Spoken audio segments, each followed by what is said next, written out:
Retreats Fireside Chats. We're here for another edition of these great opportunities to connect with people of the present and the past and to hear their stories from Woodcrest. We're here today with the Hursts families and Kora. Woo! Yeah! So we're going to get on the line, just share who you are and sort of your connection with Woodcrest, service on staff, all that fun stuff. I'm Brennan. I did 3 years at day camp, and then this past year I was a Trekkers counselor. Yeah, I did Woodcrest because they were like, you should do it. I was like, I guess so. My name is Noelle. I served as the worship leader and support staff for 3 years. Yeah, and then I'm Makenna, and so we did worship leader and support staff roles together for 3 years. And then I also did another summer where I was the assistant day camp director. And then I've done a few volunteer summers within that. Yeah, and I'm Kora. I'm from Michigan. I worked here for 5 years. Overnight, support staff, outbound director, kind of a little bit of everything. So what is your family's connection to Woodcrest? Because obviously it's just not, you guys said, oh, let's go to Woodcrest to be on staff. So what's the story, what's the background? Yeah, I mean, we've grown up in like the Ephrata area, so growing up, you always knew of camp. Like, I would have been a camper when I was like 6 years old in day camp. You would have done I did 1 week. 1 week, yeah. When I was 6, probably, Yeah. too. I don't know. So it's always Did like something. it or? I have no memories. I don't know who I went with, but I have no memories. I had a great time. Okay. I got sick halfway through the week, but I really loved it, and I was sad to miss the last few days. So, So 3 days or something. two, 3 days, but no. But it was great. It was always something I knew about, and like, then some of our friends from church worked there, and Adam Fox, who is the director, grabbed us from church and was like, we need staff. And we're like, okay. It was like May of 2017, and he was like, I'm desperate for a worship leader. Would you guys even possibly be into that? And so we said yes, like 2 weeks before camp started, Yeah. and And we're like, but you have to take both of us. And he was like, okay, I'll do that, I guess. so, anyways, they found enough bathrooms for us to clean, and it worked out. Yeah. Okay. Yeah. So Kora, how did you first, I mean obviously you're not a member of the family. Yeah. But she is now. She is It's now. unofficial. Unofficial. Yeah. Okay. Yeah, I heard about it from a friend who also lives in Lancaster. Okay. I came my first year, I was like, it's pretty good, I like it. I don't know if I'll come back again. But then the next year I came back and I was like, okay, I really like it a lot. And then someone was like, hey, Woodcrest talks to you and you're going to be here for 5 years. Now it's been 5 years, so I guess I'm done. It's a special 6-year club, you know. Oh, you know. So let's just go down the line, and obviously you probably have lots of memories, but share, like, when you think of Woodcrest, the 1 or 2 memories that just pops into your mind that either funny, hilarious, or even serious, that just like, it defines Woodcrest in your memory. Definitely one of the memories is like, not even like a specific memory, but just like Gaga Ball in general. Dude, like when you're like in there and you're like getting some kids out, and then they get you out and they're like taunting you and you're like, dang. And it like actually cuts you to your core, you're like, maybe I need to chill out, but also, wow, what a fun time. I think one of my favorite memories, as far as like my role as a worship leader, or our role as a worship leader, would be watching the kids, like, as the week progresses, get more into it and love it more. That was always so fun. Or the kids that would come all summer, like the day camp kids, get so into it by the end of the summer, they're like screaming, and you have no voice left anyways, but it was just so fun to get them hyped up, and yeah. It was just fun. Yeah. No, yeah. I think for sure, just like worship, I just remember just so vividly some of those like rainy days where we couldn't have fireside like out at the outdoor chapel, which is always a bummer, and then just having it in PV. But just like within PV, there's like, you can just hear the kids, and just like hearing these kids just like worshiping the Lord like with their whole heart, and just like being, I don't know, it's just always one of those moments that I was so in awe of, because it's like, wow, God, like you're doing so much like in these kids' hearts and like in this place, and it's just like, it's just such a cool thing to be a part of. Yeah, for sure. So, Yeah, I definitely say, like, just all the moments where I saw God moving because I couldn't do something on my own. Like, there was just a lot of, like, either I had never done this before, or just, like, really overwhelmed, or just, like, a lot was happening, like, so many different things, moving pieces, and just, like, seeing God through all of those. because I couldn't, like I was unable. Yeah. So true.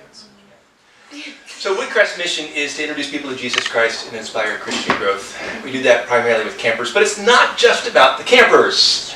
We have a ministry to our staff as well. How has Woodcrest impacted, changed, or helped you in your relationship with Christ?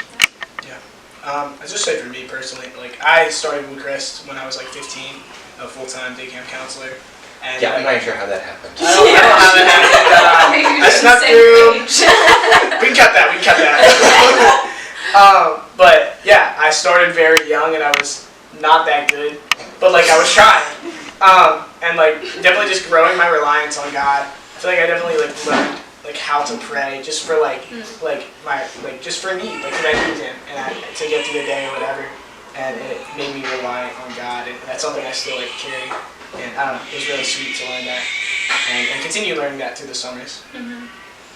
I feel like it helped me get, I don't know what the right word is, but it helped to gain confidence in who you are, especially when leading other like young adults. You're like, who am I that I'm leading these other people that are older than me, younger than me, whatever it is. But it helps you really grow in leadership, which is really, really cool. And I think it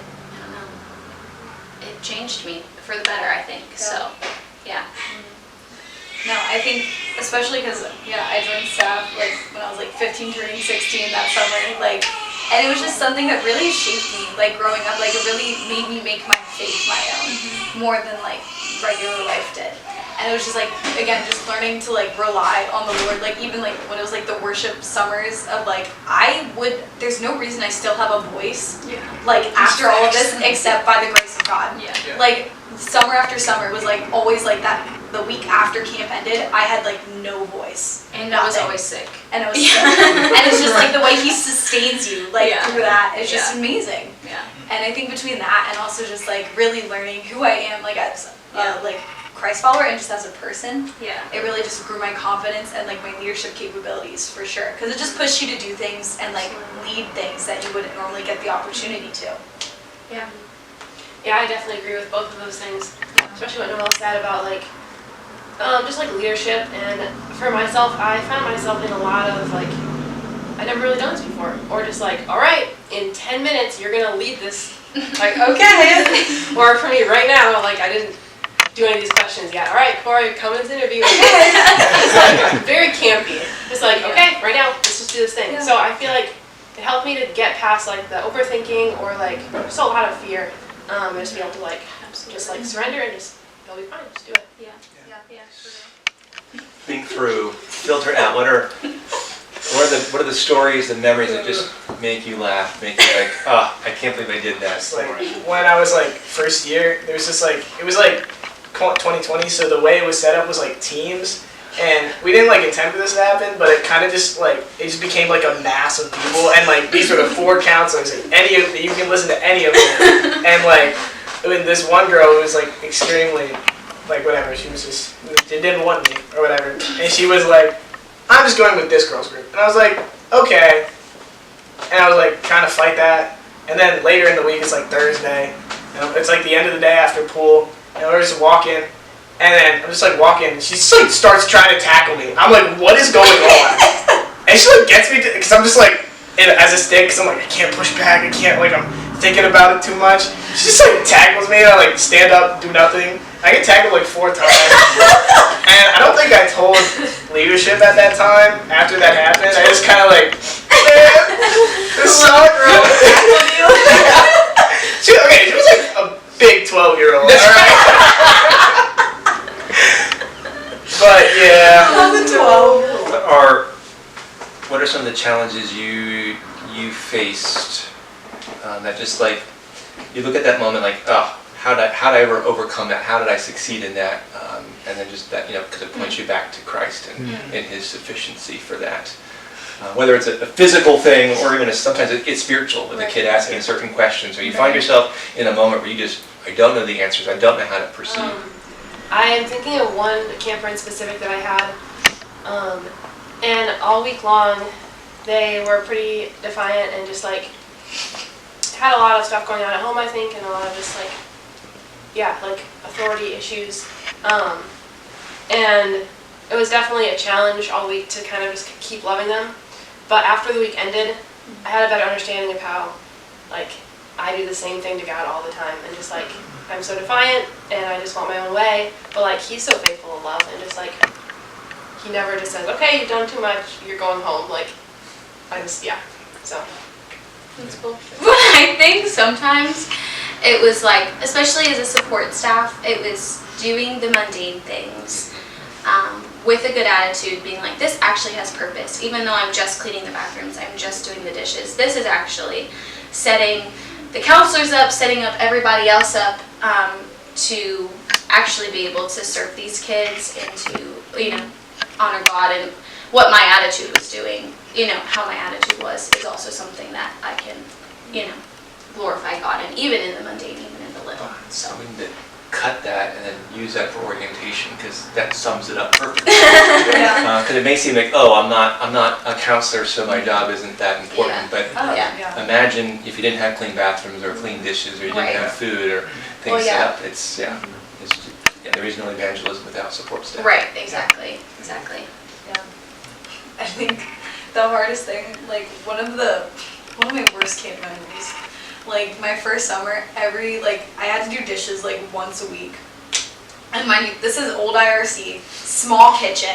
I'm in the corner of this kitchen, this hot It's like kitchen 100 doing dishes. And I'm like, I think that's where I would like cry every week when I was doing dishes. Because I was just like, what? This sucks. Everything's hard. Like, And we would walk up the and hill. then we were going up the hill because no one shared the golf cart. And like, no, but just like those moments, and then just like having that, just being so overwhelmed in those times, and then just being like, I have no other option but to take this to the Lord, like, Yeah. but to like pray through this and be like, okay, God, like I need your help right now to have a good attitude, because I can't do that by Yeah. myself right now. I need your help to like watch these to honor and glorify you, just kind of like what you were saying, Yeah. where it's like you're gonna face things that are like hard and whatever, but it's like, you know, it's ultimately for the Lord. Yeah. And like Yeah. so many times where I was like, even like when I was the assistant day camp director, stepping into that role, I was so excited, but like kind of nervous, because I was like, oh no, this is like, then counselors were bringing questions to me of like, what do I do for my camper for this? And I'm like, I don't know, dude. Like, but just like, okay, God, like give me grace, give me wisdom, give me like, you know, just like just learning to really just rely on the Lord for all of that was what got me through the summers. Yeah. Yeah. Out Kora, because you did Outbound this year, which is one of our newer, I shouldn't say newer, it's bringing it back. It was in the 90s and it sort of just drifted off and got put aside. But it's a chance, again, Woodcrest is great, but for a week you have kids out in the middle of God's creation with very little contact with the outside world.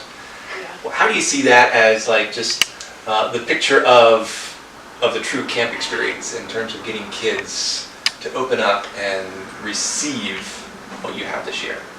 Yeah, Outbound is interesting because the first day at camp, you would never really feel comfortable or like excited to be like drinking birch beer that you made out of like the bark of the tree, just in a pot over a campfire on the side of a river with no shoes on and just like everyone just there. I don't know. There's something about like beginning of the week, everyone's kind of like stiff and in their normal, like, okay, we came from different places, we don't really know anything about each other. But by the end of the week, everyone just is like, inside jokes everywhere, like, everyone's just comfortable and just in nature, just simple. Like, everything's so simple. So, yeah, I like the simplicity about it. Literally just be yourself and enjoy being outside with absolutely nothing except for the people you're with and the creation you're in. So. Any, like, parting thoughts? Thinking of all the thousands of people that will be watching this. Future staff, words to them. Your staff, I say, just come with an open heart, ready to receive, to grow, and just rely on God for all of it. And seriously, it's good, and it's hard, and it's worth it. If you give everything you have, and when you run dry, or even while you're still filled, like go run to God, It's going to be a great summer. There's going to be challenges. You're going to grow, and it's going to be a really good time and a good experience. And you're going to make a lot of friends. And so yeah, basically. Yeah. Yeah. Yeah. Don't worry about not having the answers. Don't worry about not knowing what you're doing. Yeah.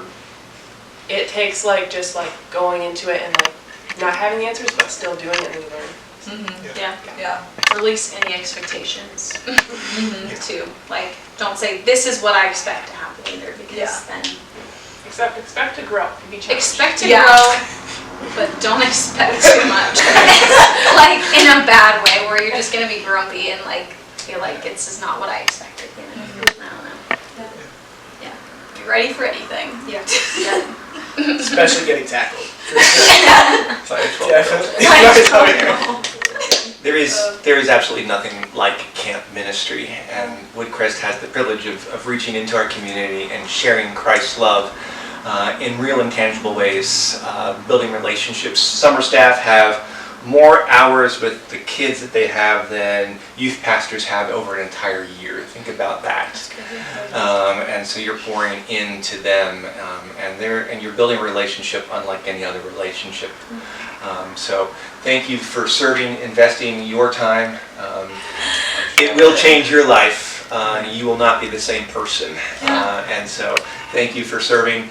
Thank you for listening and watching this episode of Fireside Chat, where we get a chance to connect with the people who have shaped Woodcrest in the past and the present. So stay tuned for future episodes with other famous Woodcrest faces.